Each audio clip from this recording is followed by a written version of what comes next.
Wichita. And it's my pleasure to introduce a senior housing specialist, Kathy Laws, and she's going to walk you through the Housing Choice Voucher Program, or the HCV program.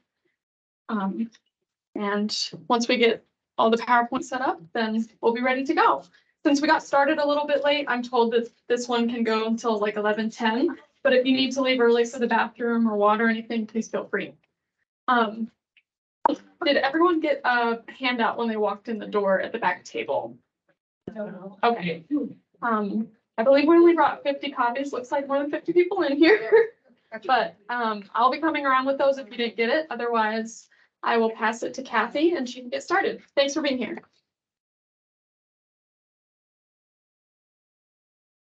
Yeah. Hello, I'm Kathy Laws. I'm a senior housing specialist with the HCV program, which is the Housing Choice Voucher Program, formerly Section 8. So if I go back and forth, because some people just used to say Section 8, and I'll let Michelle introduce herself. Hi, I'm Michelle Garcia. I'm also a senior housing specialist. So this morning I'm going to do more of process, and Michelle in the afternoon is going to do more just an overview of the program. So if you have any questions while I'm going, stop me. I don't know how many in here are landlords. So, and then housing providers or work with organizations that house people. Okay. So I only brought 50 copies. If you want me to send you something later, I will. Wasn't expecting this many people. So I'm going to go through the process of somebody getting assistance. So if you work with people, the first step would be that they need to apply and they have to do it online.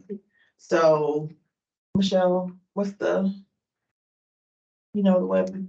Yes, www.wichita.gov and then /housing. So if you get to wichita.gov, just go to the housing department and the application is right there on the main page. So all applications are online. We don't take anything by paper.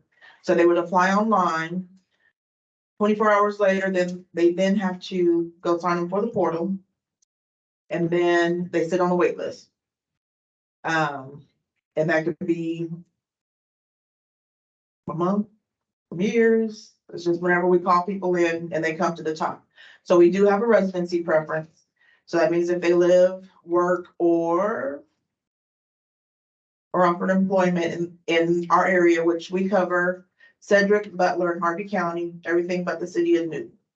So if they do any of that in those areas, then they would have a preference. If you work with homeless and you refer them through either HPP, or out of EHV vouchers, but that is also a preference, and that is a referral process, and that would go straight to the special team. So that would also put them above everybody else. But if you are working with somebody and they don't select that they live in our area or work or go to school, they'll just sit on the wait list, because everybody that does pick the preference will be above them. They'll just keep getting pushed back. So make sure when you're helping someone that they select that they live, work. I don't know how it's worded. It's number 7B. 7B that they need to check. So if you have somebody that's just sitting on the wait list and it's been a while, that's probably why. So can they go back in and change it? Yes, we have a portal. So after they register on that portal, they'll be able to do that with their cell phones, or they can go to the first floor of City Hall and we have a kiosk and they can help them with that. And make sure that they have that preference. Do you let them know that they're missing something, or they just sit there? Yeah, they will stay in the non-preference section of the wait list. So if it's been over you're probably a few months The out. last draw we did last week, we sent out 500 formal applications. We got up through November of 2022. So if you know someone who's applied prior to November of 2022 and they didn't get the formal application, a good chance that they need that preference marked. So. And then they can always just go in the portal and check too, if you're not sure. So like she said, we're up through November.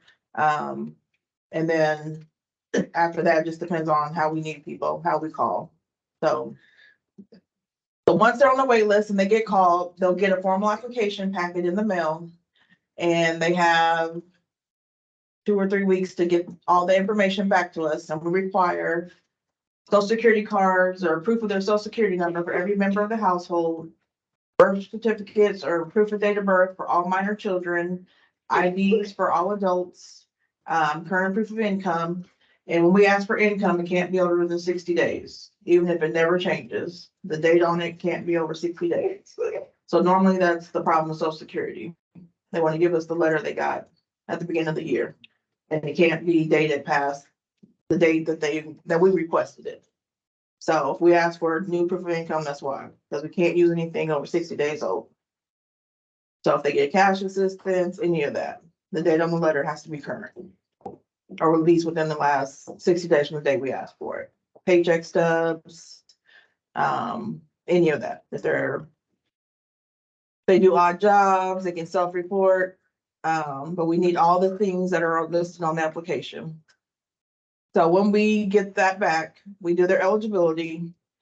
And then we only screen for drug and person offenses.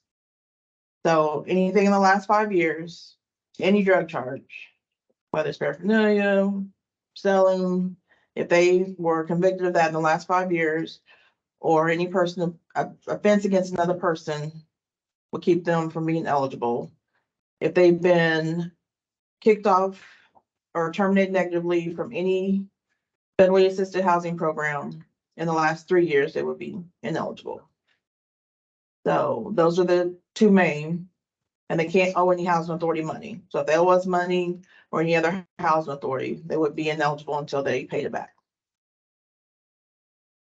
Those are the ones.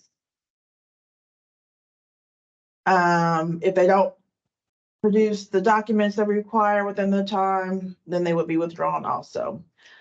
So if they are eligible, then we send them out a voucher or voucher packet.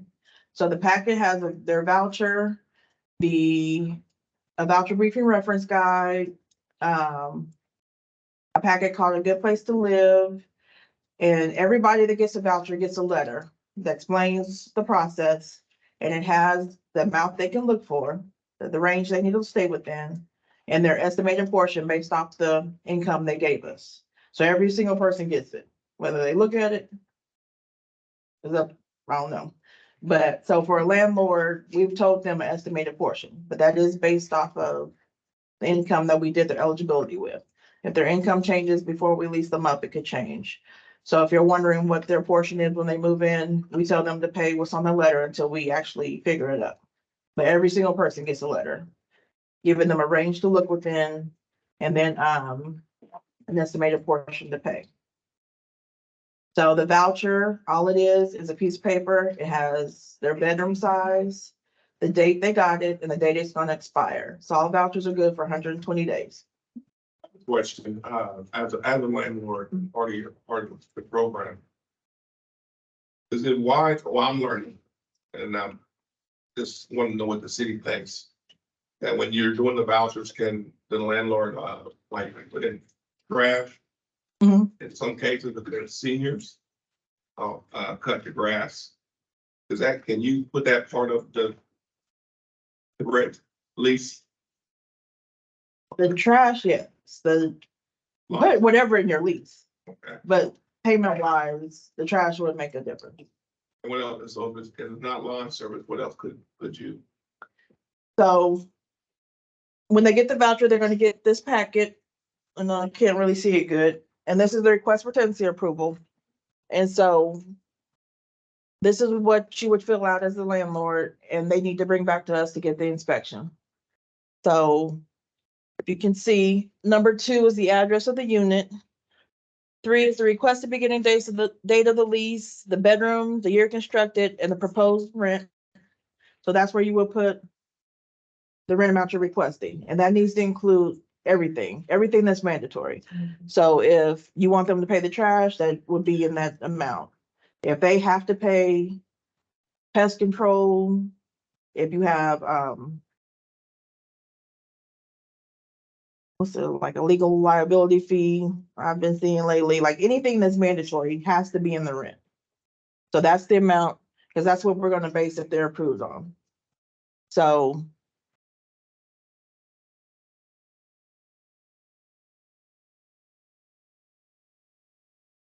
Number 8 is a structure type, so you would pick whichever one applies.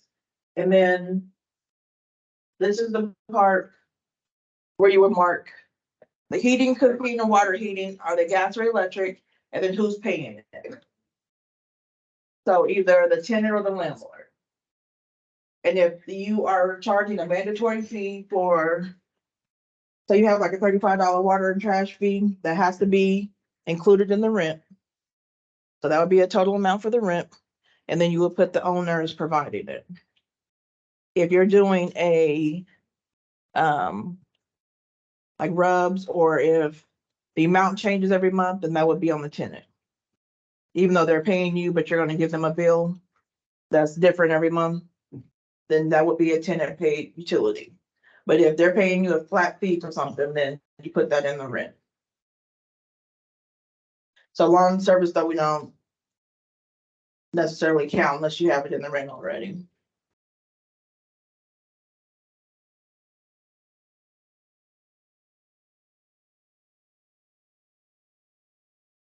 So the RFTA packet is actually like 5 or 6 pages.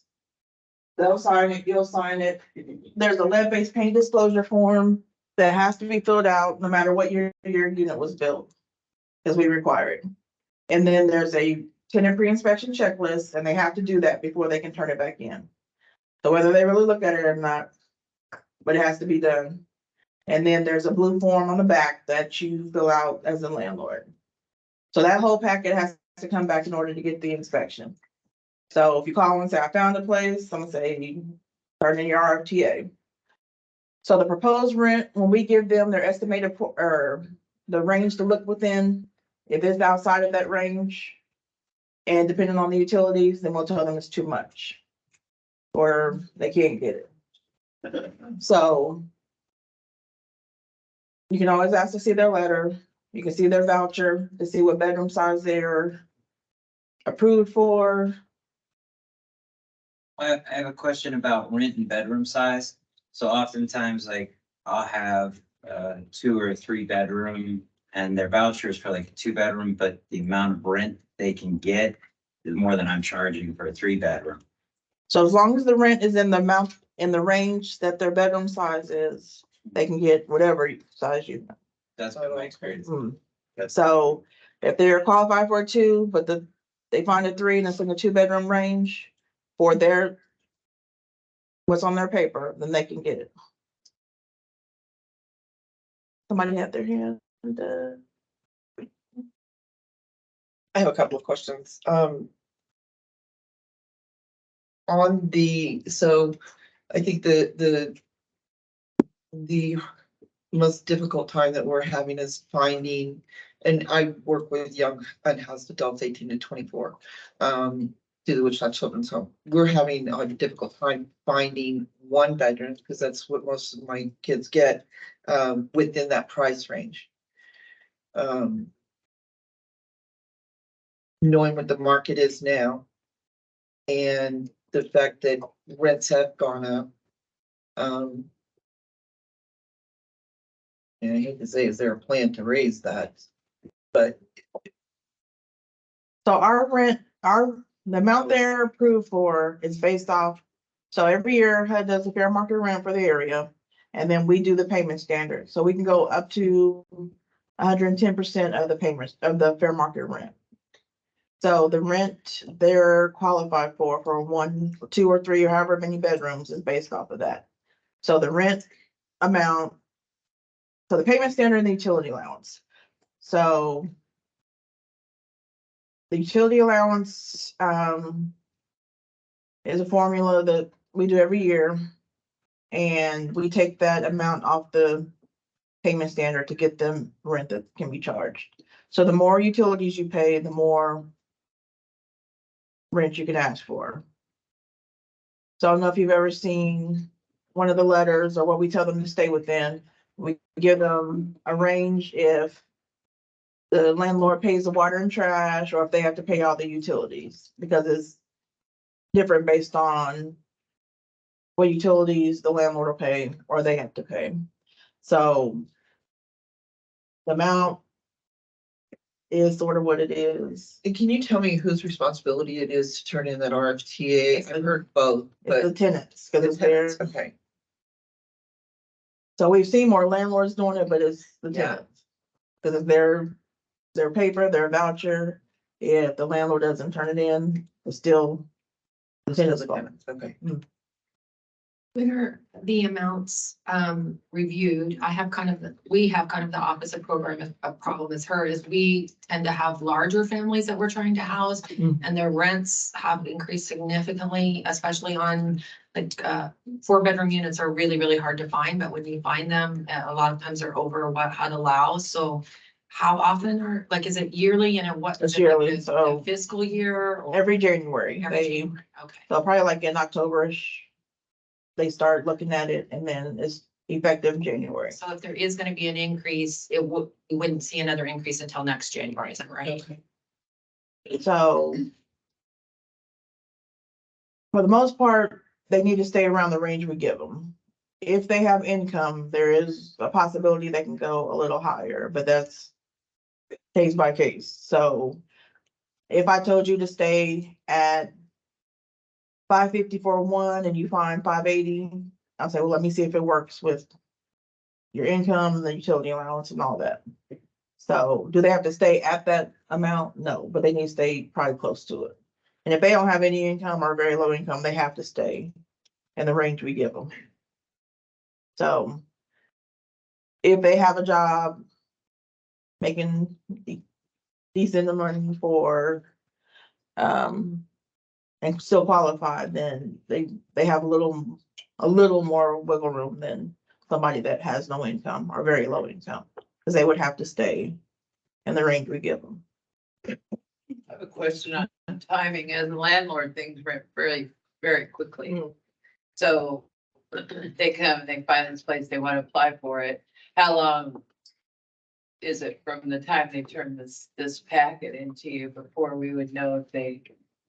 So when they turn it into us, we have to have their current proof of income, and then we try reasonably, we say to give it about 2 weeks, but I mean, that's not the goal, but just so people aren't calling every day.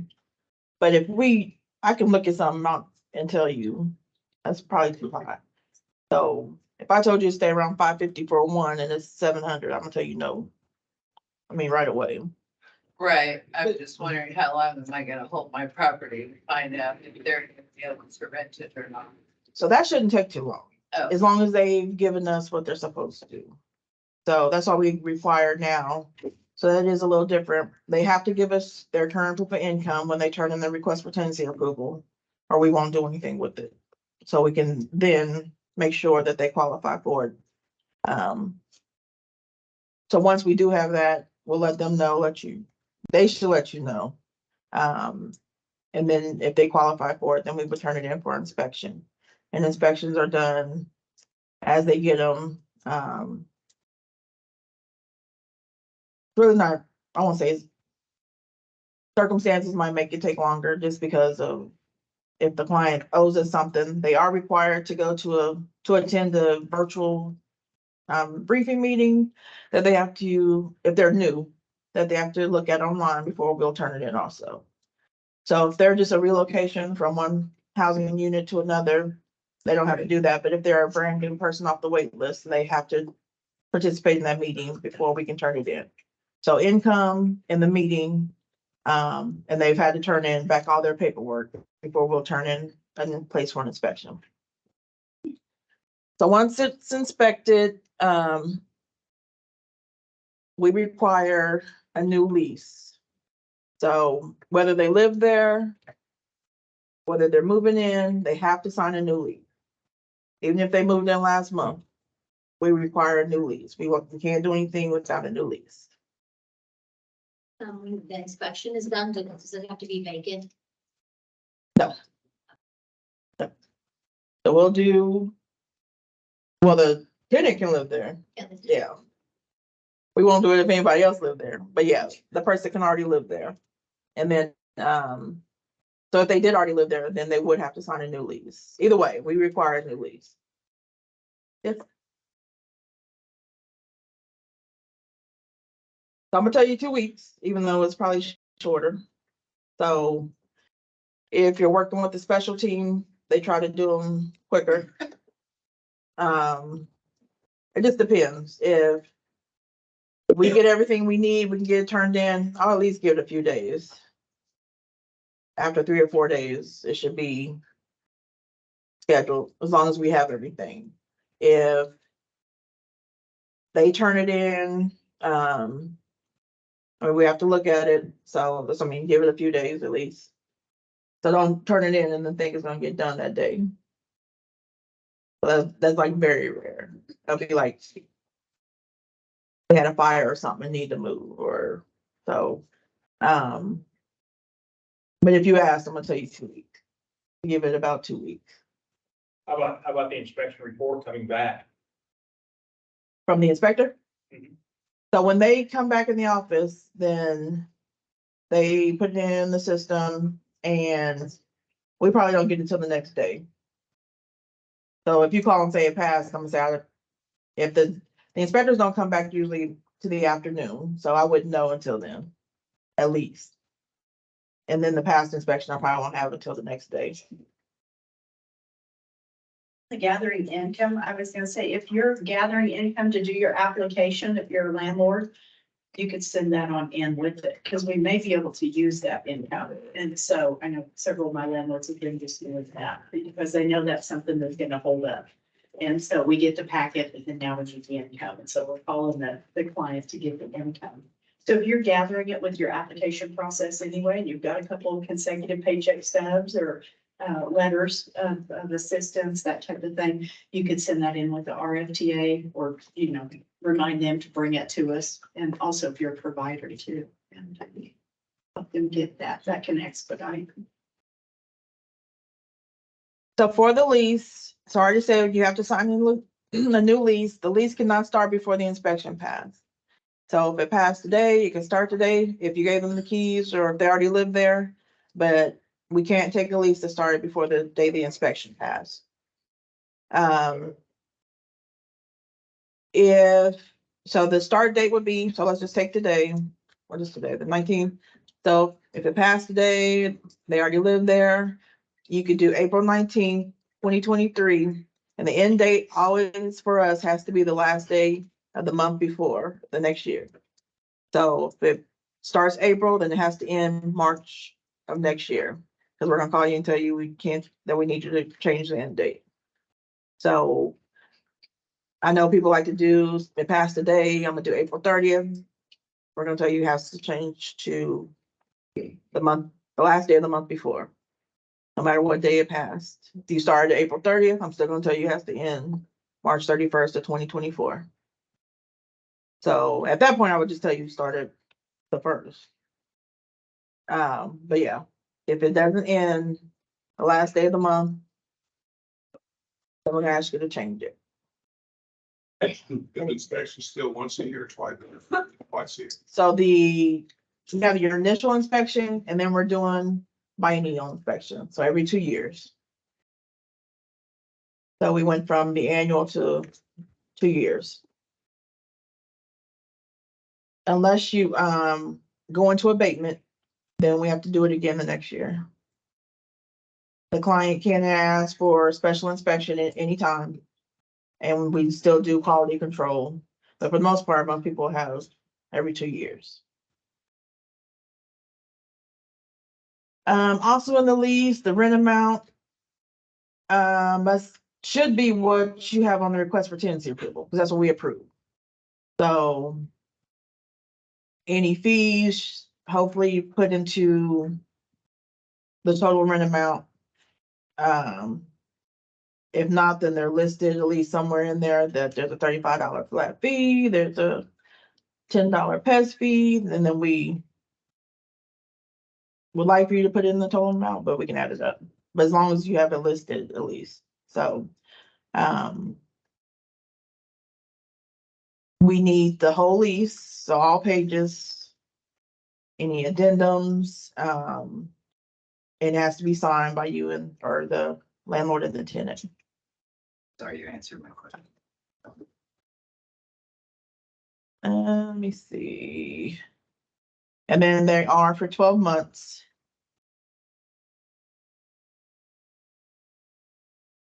So, any questions on leases? So we have to have a lease. Once they pass inspection. And then once we get the lease, then we do the HAP contract. So.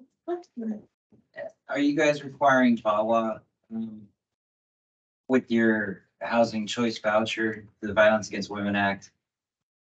Like, do we need to be giving those pamphlets out with our applications and leases? You can, but they get it, we're required to. You give it too, Mhm. so we don't have to do a separate No. VAWA notice? No. Okay. So, once we get the lease and we do the HAP, we're gonna do the housing assistance payment contract. So the lease is between you and the tenant, and then the contract is between you and the housing authority. So, we have up to 60 days to do the contract. We try not to take that long. Not saying we don't, but we have up to 60 days. So if it passed today and you call next week asking where your contract is, it might not be ready. So the execution of it, 60 days from the lease sign date. So if you haven't given us the lease and it is 58 days and then the 60th comes, we can't do it. If we haven't did the contract yet, we're gonna have to ask you to change the lease. Because we can't do a contract 60 days past the lease date. We can go back to the beginning date, but that it can't be signed past 60 days. So this is the contract. If you have a copy. But I'll have the tenant, the unit, and then everybody we have in the household. So the head household and all the family members. And then the initial lease term. So our contract must match your lease. So whatever day your lease starts is the day we're gonna start this contract, and then the end date. It has the initial rent to owner. So it doesn't say the tenant portion on here, but I mean, if you. Fact. What we're paying from the rent, then whatever's left over is the tenant portion. The second page of the contract. Is just like the request for tenancy approval. So it says who's paying what. So. If you look at it, and we have a T for trash, but you're paying the trash, then that means we have it wrong in our system. So you wanna let us know. That, before you sign it, that you need to change it. So you'll sign it, we'll sign it, and then we do everything by. I won't say email, but it's electronic, so we don't do. You don't have to come into our office anymore and sign the contract. We'll email it to you through ReadySign. You just click on it, it signs it, we sign it, and then it sends you back the signed copy. So if you don't get the signed copy back, then it should send you one. If you have somebody else that needs to sign it, then just let us know, we can redo it. But we'll send it normally to the person that we've been contacting, who we have the email address for. That question? Hey, Kathy, can you speak on a couple of things? So often when we're working with landlords at the VA, those HAP contracts don't come out to landlords for about 60 days. And a lot of times landlords will get upset and issue those late fees or issue 1430s or 3 days to a 3-day notice to quit. And so in our experience, when we get those, when our veterans call up and say, hey, I've got a 1430 for non-payment of rent, they've paid their portion, but that HAP contract is not completed yet. So can the landlord in fact charge those late fees or post those notices? No. So you can never charge the tenant for our portion. So if you're doing section 8 or HCV, then, I mean, you agreed that we're gonna pay part of the tenant's rent. So once they paid their portion, or what they know their portion to be, then you cannot charge them anything that we're supposed to pay. You can't evict them, you can't charge them late fees. So that's the 60 days. So that's what I mean. We try not to do it, but it happens. They should be at least paying what is on their letter.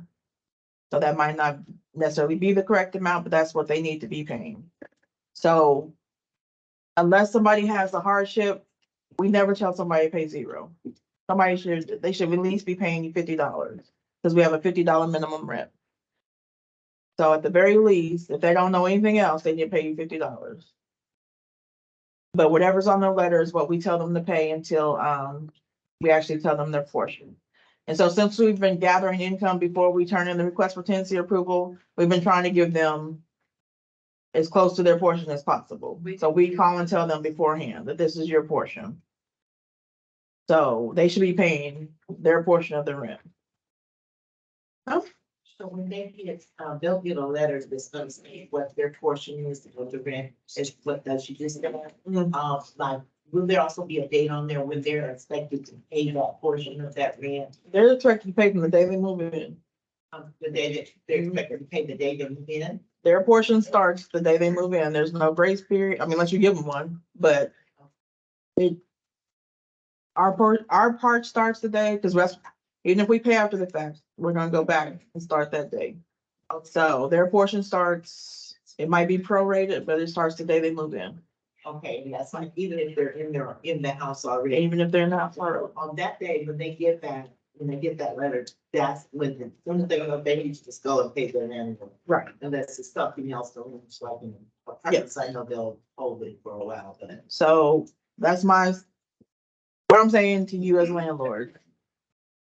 They should know at least some estimated portion of what they need to pay. So if they're telling you, I don't know, they've gotten a letter. And that's what they need to pay, at least until we tell them the correct amount. And we've been telling people before we turn the request for tenancy approval in for inspection, their portion. So probably just the last 2 months, but they should know their portion.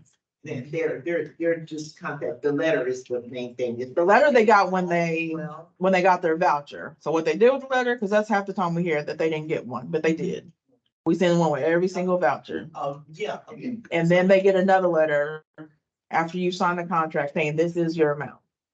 And that's, So But Kathy, real quick, so you can't, so if their portion is late, you can't charge them a late fee on the periods, yeah, you can even.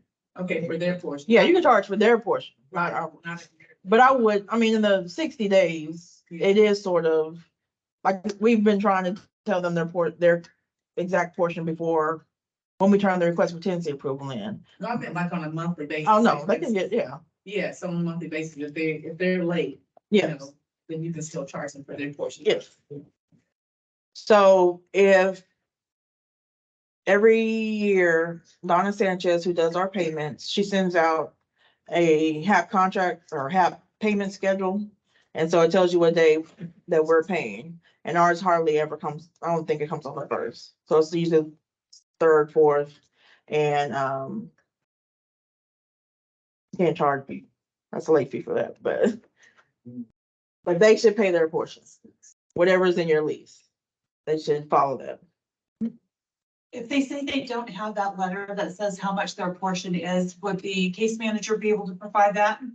Yeah, we have a copy, Okay. but everybody got one, but that is what we hear, that they didn't get a letter, they didn't know that. So I'm like, even if I didn't tell you the new amount, you had an estimated amount. So, but mind you, if they didn't have a lot of income when they got the letter, it might say 50. And then they got a job and now it's 300. So, but they should have been paying something. Is what I'm saying, that nobody should think that they're not paying anything. So, but The landlord charge y'all if y'all don't pay them. no, Late fees, stuff. I won't say never, but for the most part, no. And then they move in, so like, from the time that they turn in and stuff, they get approved, the inspection comes through, when can they actually move? We would tell them to move once it passed inspection. Whatever y'all have. Like, I don't tell somebody they can't move if they're homeless. And they need to live there, but anything before the inspection passes between them and y'all, them and you. So once the inspection passes and you sign a lease, then sometime the assistants will pick up. How much of that we're picking up just depends on their income, but anything that happens before the inspection passes is between you and the tenant. So they can move once the inspection passes. So what happens if the voucher's expired in the interim, like while they're going through the process of inspection and getting maybe some things that the inspector asked to be taken care of? What if the time frame, the expiration date on the voucher has passed? So as long as they've turned in the request for tenancy approval before their voucher expires, it stops it. So until that process ends, whether you choose not to rent to them, they choose not to go there, but it stops the clock. But they only have whatever was left when they turned it in. So if they turned it on the last day and then they end up not moving there, then they will be out of luck, pretty much. Yes. What does the landlord actually get the letter that they've been approved? Because I had someone to say if they're approved, that they really weren't.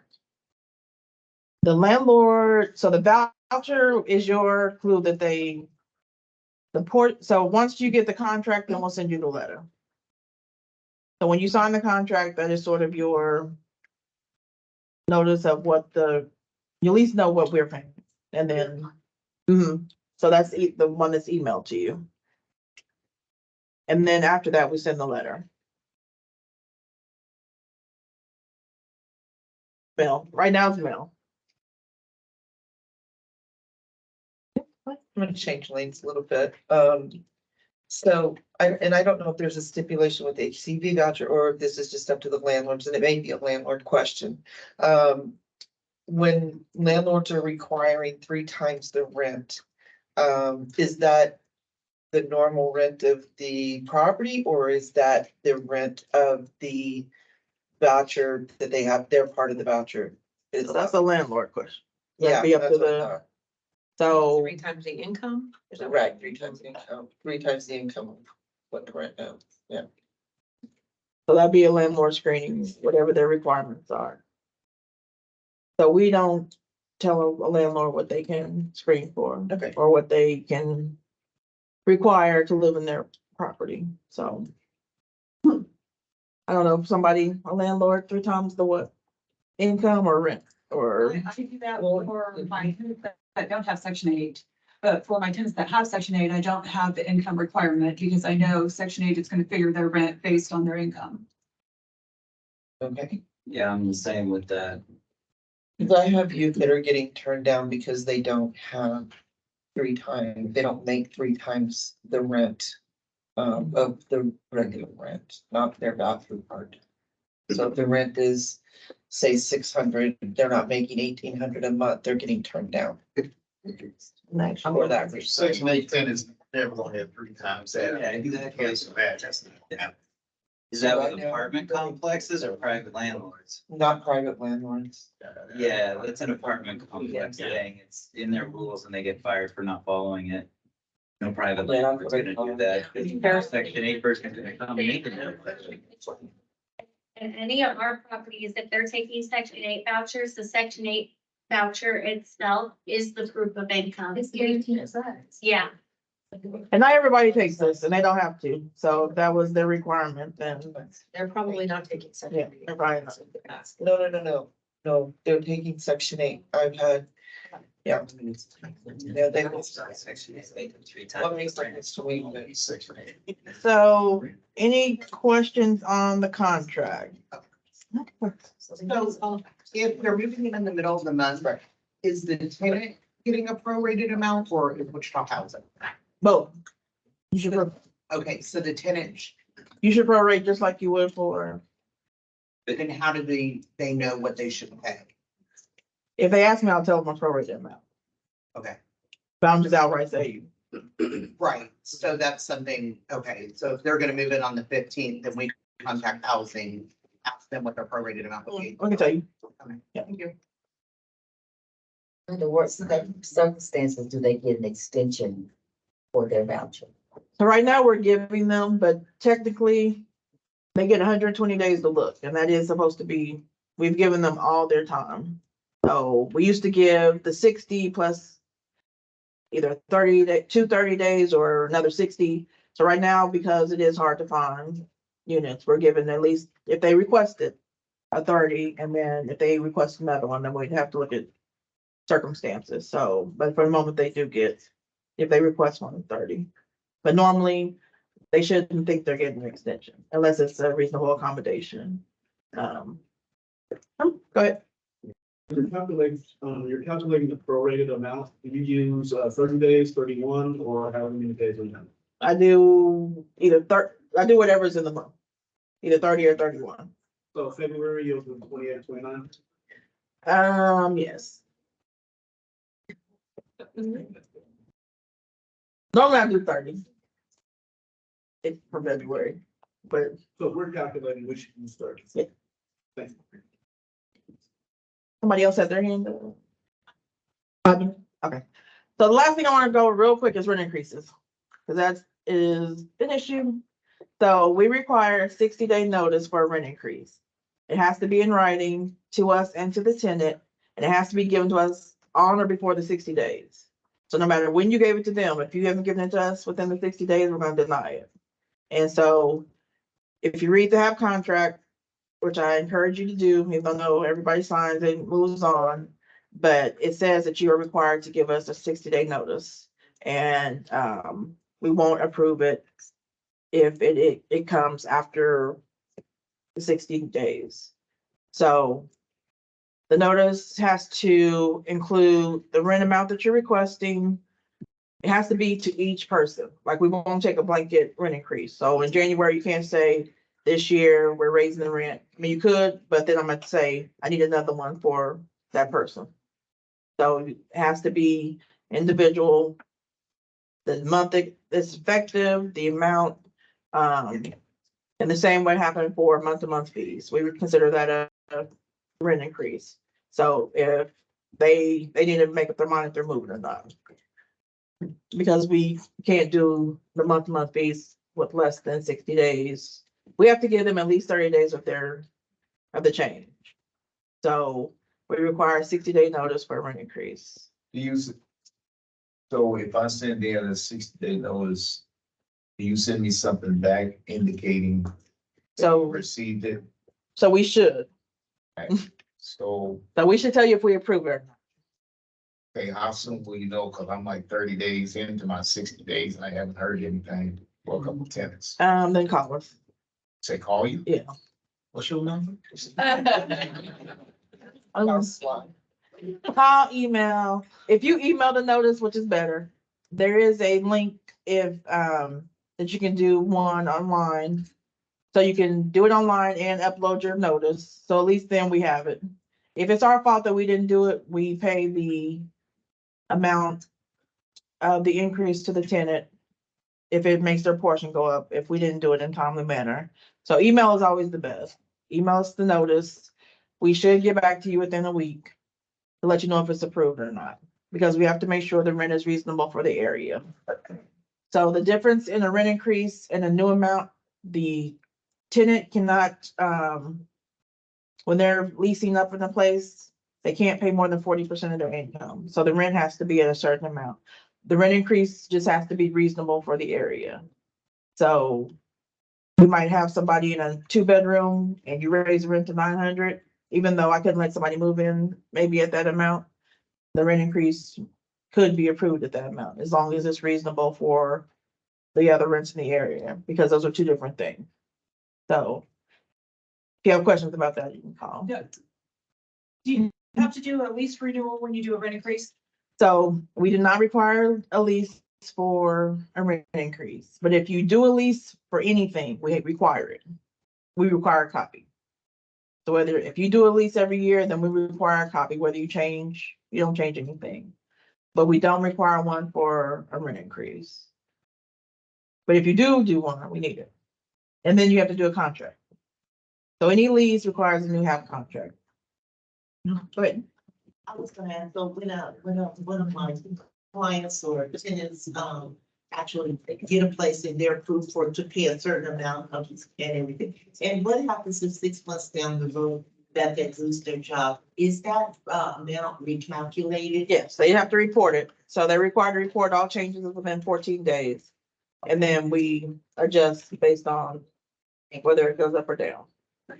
That's it, sorry. Michelle can pick up some more of it this afternoon. Thank you. I'm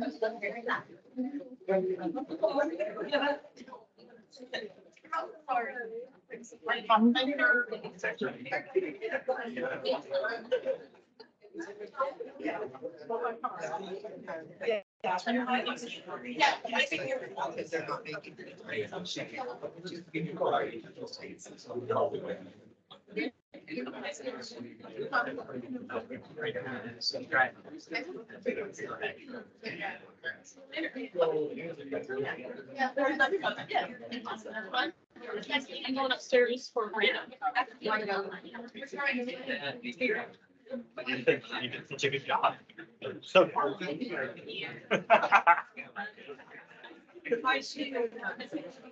Yeah. Hey, you had that line. I